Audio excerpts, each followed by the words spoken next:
मुखर होकर बोलते हैं, बेबाक बोलते हैं, रक्षा विशेषज्ञ हैं। बख्शी साहब, आपने जबरदस्त आपकी जर्नी रही है सर, आपने बड़े बड़े ऑपरेशंस देखे हैं, ये शायद पहली बार हुआ है और ये जरूरी था 1971 के बाद।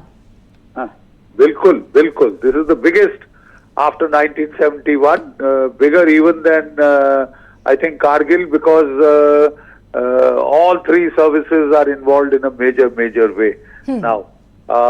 इसमें देखिए ऐसा है कि 1971 में विक्टर ह्यूगो ने कहा था, उनकी कहावत थी जो बहुत कोट करी जाती थी उस वक्त, कि know army can withstand the strength of an idea whose time has come.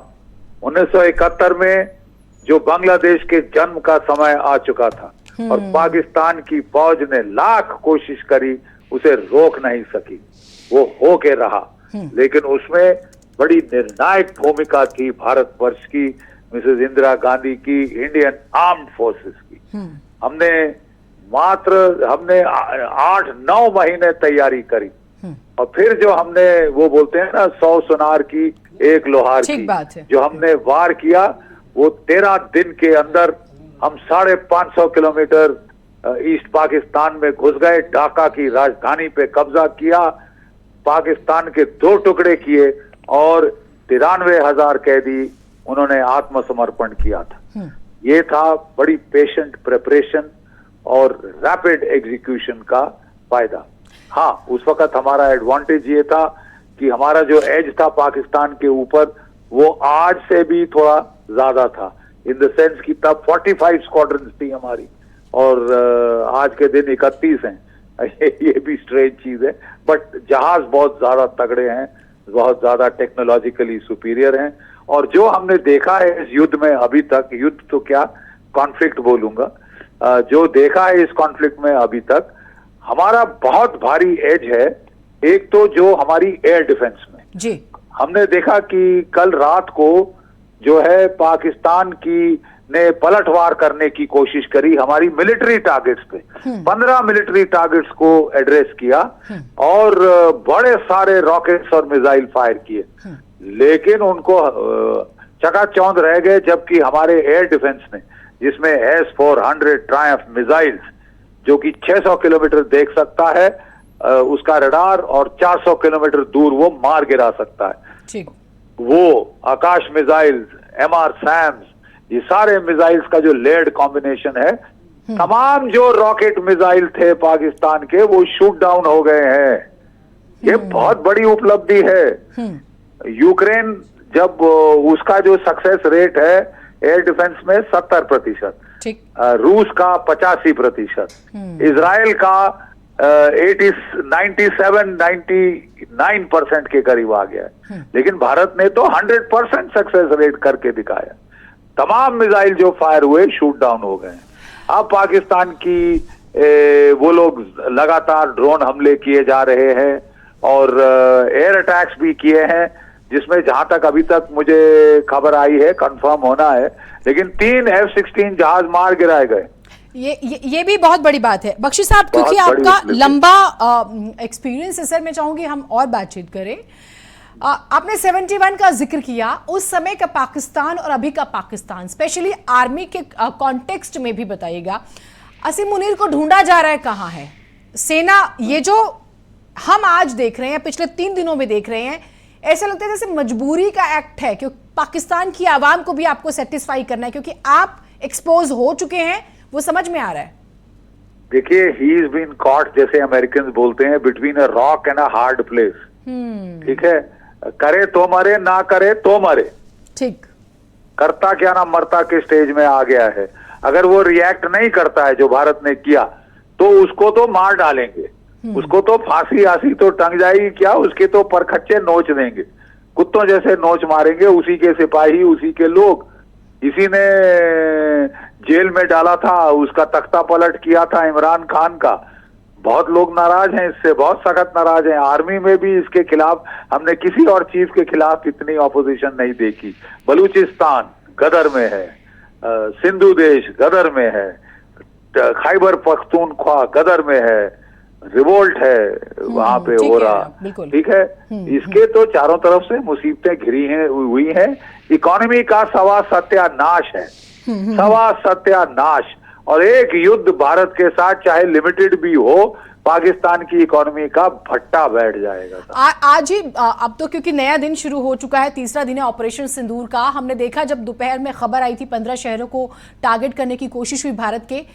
Bharat ने जो जवाबी कार्रवाई की, जिस तरह से अपने आप को सेव किया, मलबा जो था वो उठा रहे थे पाक के लोग, वो रिक्वेस्ट कर रहे थे कि आप जंग में ना आइए, आप जंग के हालात ना बनाइए, आप माफी मांग लीजिए।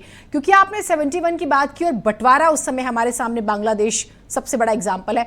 मान के चले, क्योंकि आपने बलोच का जिक्र किया, बलोचिस्तान, सिंध, बलोच, पंजाब, ये जो झगड़ा है, खैबर पख्तूनवा की आपने बात की, पाकिस्तान का मैप बदलने वाला है बख्शी साहब, मान के चलें। बिल्कुल, जैसे मैंने कहा, डेजा वू का मेरे को फीलिंग आती है। 1971 में बांग्लादेश बना, 2025 लगता है कि शायद बलूचिस्तान बन जाएगा, एक आजाद बलूचिस्तान। याद रहे, बलूचिस्तान से पाकिस्तान की 2 डिवीजन हटा ली गई हैं, 30th और 41st डिवीजन, उनको वहां से हटा दिया है पाकिस्तान, हमारे बॉर्डर पे ले आया है। वो जगह खाली हुई है, उन्होंने कलात का शहर पकड़ लिया है, एक और शहर पकड़ लिया है।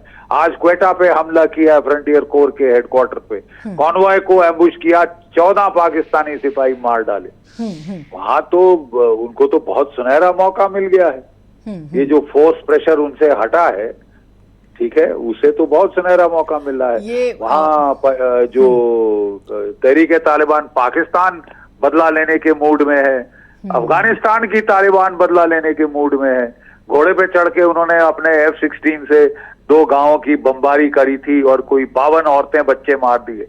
वो तो बड़े गुस्साए बैठे हैं और वो आज पाकिस्तान को तंज कस रहे हैं कि हमारे तो औरतें बच्चे मारे तुमने, F-16 अपने फाइटर जहाज लगा के, तैयारे लगा के। क्या हो गया जब भारत ने तुमको ठोका है? ठीक बात, हिम्मत है तो भारत के साथ लड़के दिखाओ। भारत उनकी एयरफोर्स को बोल रहे हैं, लड़के दिखाओ भारत के साथ। लीडरशिप बख्शी साहब, लीडरशिप प्रॉब्लम आप तो एनालिसिस कर पाएंगे, इतने जनरल आए हैं, बाजवा साहब थे पहले, उनका परफॉर्मेंस देख लीजिए और अभी तक के जितने आए हैं उन सबका देखिए। लीडरशिप की तो जबरदस्त प्रॉब्लम है। और आपने क्योंकि तख्ता पलट का जिक्र किया, थोड़ा सा माना जाता था डेमोक्रेटिक इमरान खान है, जब उनको हटाया गया उसके बाद से लगा कि इन्होंने अपने ताबूत में खुद ही कील ठोक ली। बिल्कुल, देखिए 1971 में एक बड़ी free and fair election Pakistan में हुई थी, जो कि पाकिस्तान की आर्मी ने स्टील कर ली और पाकिस्तान के 2 टुकड़े हो गए।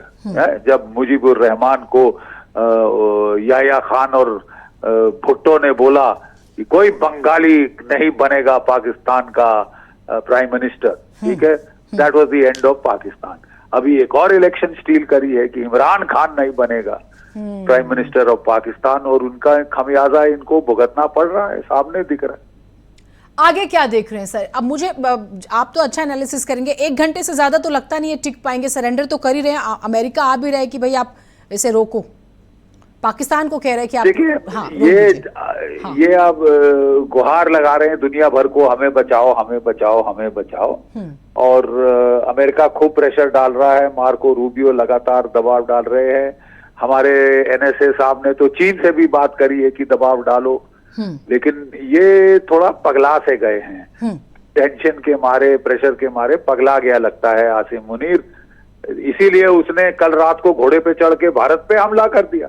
देखिए, हमने तो उसे ऑफ रैम्प दिया था कि भाई हमने केवल टेररिस्ट टारगेट ठोकी हैं, ठीक है, अभी भी तुम मान जाओ तो डी एस्केलेशन हो सकती है। डी एस्केलेशन, ये तो बड़ा घोड़े पे चढ़ के इसने रॉकेट और मिसाइल फायर किए, सारे शूट डाउन हो गए। एक कॉन्सेप्ट की बात हो रही है, डीप स्टेट। आप कैपेबल नहीं है कहीं पर भी इकोनॉमिकली। सेना के, तीनों ही सेनाओं के हिसाब से हम देखिए, भारत ने चौतरफा अटैक किया, आप झेल नहीं पा रहे हैं। ये स्ट्रेंथ कहाँ से आ रही थी सर? इज दैट चाइना आपको लगता है कि पीछे से रहा है, भले फ्रंट फुट पे ना आ रहा हो? नहीं, चाइना कुछ भी कर ले, चाइना इंटेलिजेंस एड दे सकता है, लॉजिस्टिक एड दे सकता है, आर्म्स एड दे सकता है, लेकिन वो लड़ेगा नहीं इनके लिए, वो पागल नहीं है। लड़ेगा, कोई लड़ने नहीं आएगा। तुर्की आवाजें करेगा, एक दो जहाज भेज देगा एमिनेशन के, कुछ ड्रोन के, दैट्स अबाउट ऑल। और वो भी सोच समझ के करेगा। हाँ, खबरें आई कि तुर्की ने अपना विमान भेजा है और राहत सामग्री पहुंचा रहे हैं, ऐसी भी सोर्सेज के हवाले से खबरें आई हैं। लेकिन बाद में उन्होंने बोला कि नहीं जी, वो जहाज तो जा रहा था मलेशिया, फिर भेजा नेवल कॉर्वेट, फिर बोला वो तो एक्सरसाइज मलेशिया करने जा रहा था। वो भी पल्ला झाड़ रहे हैं, सामने खुल के थोड़ी ना आएंगे। अब बड़ा चेंज एनालिसिस क्या करते हैं सर हाल के दिनों में, आपको क्या लगता है क्या बड़ा चेंज होगा? नहीं, देखिए, मेरा अंदाज ये है कि शायद पाकिस्तान में कू हो सकता है ये आसिफ मुनीर के बरखिलाफ। इज अ हेटेड मैन, और साथ में शाहबाज शरीफ भी जाएंगे क्योंकि वो उसके अपॉइंटी है। ठीक है, जो पाकिस्तान ने मिलिट्री टारगेट्स को हिट किया है, शायद हमको एक फेवर किया है। पहले तो हमने जो है प्रोपोर्शनेट रिस्पांस के लिए केवल टेररिस्ट टारगेट हिट की थी, अब हमारे हाथ खुले हैं। पाकिस्तान हैज स्टार्टेड दिस, उसने जस्टिफिकेशन दी है हमको मिलिट्री टारगेट्स हिट करने की। मिलिट्री टारगेट्स हिट होंगी तभी पाकिस्तान पे दबाव आएगा, तभी पाकिस्तान पे प्रेशर आएगा और हम डेटरेंस बाय पनिशमेंट इंपोज कर पाएंगे। जय भारत, जय हिंद। बहुत शुक्रिया बख्शी साहब, आप हमारे साथ जुड़े। बिल्कुल, जय हिंद और जय हिंद की सेना। बड़ी खबर इस वक्त की एक और बता